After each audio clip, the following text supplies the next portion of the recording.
ತಾಲೂಕು ಸಾರ್ವಜನಿಕ ಗ್ರಂಥಾಲಯಕ್ಕೆ ಕೊಟ್ಟೂರಿನ ವಿದ್ಯಾಭಾರತಿ ಶಾಲೆಯ ವಿದ್ಯಾರ್ಥಿಗಳು ಮತ್ತು ಗುರುಗಳು ಗುರುಮಾತೆಯರು ಆಗಮಿಸಿದ್ದರು.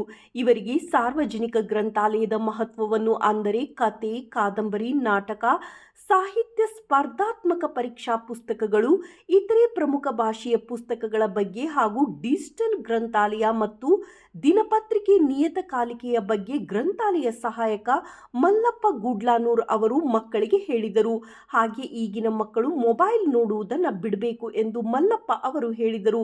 ಶಾಲೆಯ ಮುಖ್ಯ ಗುರುಗಳಾದ ಹನಸಿ ಚಿರಂಜೀವಿ ಇವರು ವಿದ್ಯಾರ್ಥಿಗಳಿಗೆ ಬಿಡುವಿನ ಸಮಯದಲ್ಲಿ ಗ್ರಂಥಾಲಯಕ್ಕೆ ಬಂದು ತಮಗೆ ಬೇಕಾದ ಪುಸ್ತಕವನ್ನು ಓದಿ ಜ್ಞಾನಾರ್ಜನೆಯನ್ನು ಹೆಚ್ಚಿಸಿಕೊಳ್ಳಬೇಕು. ಎಲ್ಲ ವಿದ್ಯಾರ್ಥಿಗಳು ಮತ್ತು ಸಿಬ್ಬಂದಿ ವರ್ಗದವರು ಗ್ರಂಥಾಲಯದಲ್ಲಿ ಸದಸ್ಯತ್ವವನ್ನು ಪಡೆದುಕೊಳ್ಳಬೇಕು ಎಂಬ ಮಾಹಿತಿ ನೀಡಿದರು. ಈ ಸಂದರ್ಭದಲ್ಲಿ ಶ್ರೀನಿವಾಸ್ ಪತ್ತಾರ್ ಉಪಸ್ಥಿತರಿದ್ದರು. ವರದಿ Prakash TM, BSP news, Vijayanagara ಜಿಲ್ಲೆ, ಕೊಟ್ಟೂರು.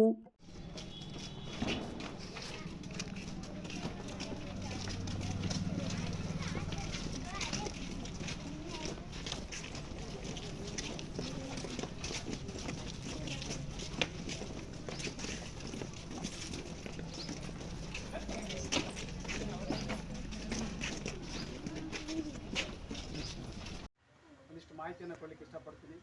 ನಮ್ಮ ಕೊಟ್ಟೂರಿನ ಗ್ರಂಥಾಲಯ ಅಂತಕ್ಕಂಥದ್ದು 1970ನೇ ಇಸ್ವಿಯಲ್ಲಿ ಉಜ್ಜಿನಿ ಸರ್ಕಲಲ್ಲಿ ಒಂದು ಬಾಡಿಗೆ ಕಟ್ಟಡದಲ್ಲಿ ಪ್ರಾರಂಭ ಆಗಿ ಅತಿ ಹೆಚ್ಚು ಓದುಗರನ್ನು ಸೆಳೆದು ತನ್ನದೇ ಆಗಿರತಕ್ಕಂಥ ಛಾಪನ್ನು ಮೂಡಿಸಿತು.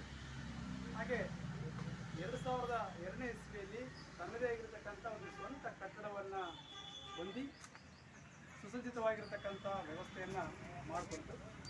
ಸೊ ಇಂಥ ಒಂದು